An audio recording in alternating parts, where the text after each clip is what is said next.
You don't have all the time in the world. You don't have all the time in the world to bring out that thing that is inside of you. I'm speaking of that vision, that idea, that initiative that's been placed in you even before you have the words for it. I'm speaking of that vision that is pressing to come out of you, but which only you know the reason why it has not seen the light of day yet. You don't have all the time in the world to let them. There is an old wisdom from thousands of years ago in a book originally called the Qoheleth, before it was then translated to what we know it to be. It's the book of Ecclesiastes.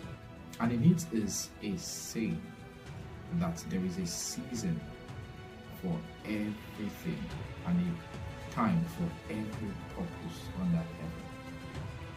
I need you to think about that for a minute. Could it be that this is why at certain times you've started to experience that vision, that idea press even harder? Could it be that the message is trying to transmit to you is that you are already in or close to the season where that vision should already be living? Could it be that the season is even already here and is already going past you? And one interesting thing about seasons is that they don't wait for you to catch up. There was a woman named Bronnie Ware who spent years of her life caring for people who were in the final weeks of their lives. And one of the very interesting things that she did was that she kept a note of the things they said when they knew that their end was near. And there was a trend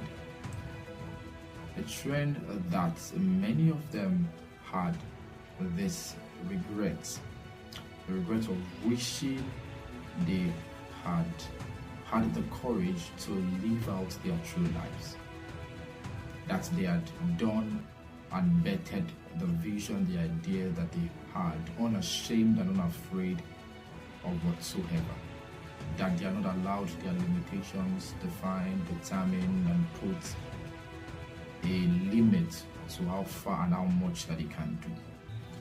I know there's someone watching this now. I know that there's someone watching and following now who has an idea, a vision that they've only talked about, written in their journal, but never started. And yes, I know the silent pain of having something inside of you but not bringing it out. I understand that it sits underneath everything else that you do quietly without letting you go. For how long will you continue to think you still have time? I need you to understand that because what you have is something unique to you, nobody else can do the job. Not the version of you who 5 years from now will be more stable, not the version of you that wants to wait, but only you and only now, because now is the actual time that you have. And I know we like to imagine time as something we own, something we'll get around to spending eventually. But time doesn't wait for anybody. Seasons don't wait for you to catch up. And somehow I know that somewhere in you, underneath all the business and the noise, you know this truth. And that's why you feel the discomfort. That's why in the midst of all the many things you do, you know you're missing something. You do a lot of things to cover up for that one thing that actually truly defines you. And you see, you can't bury it. That thing pressing to come out of you right now, name it, that idea, that vision, that business, that initiative that is present to come out of you, if it doesn't cost just you. It costs everybody. It costs everybody who is supposed to receive it from you, who is supposed to find light in your light. The cost of your postponing doesn't lie on you alone. On Saturday, I'm going to talk about that one thing that everybody who begins in whatever field it is. I'm going to talk about that one thing that everybody who begins must do. And I don't want you to miss it. But I want to leave you with a question. What is actually stopping you? Now, I mean not what to tell people. What is actually stopping you? I need you to know that there is a version of you from years from now who will look back.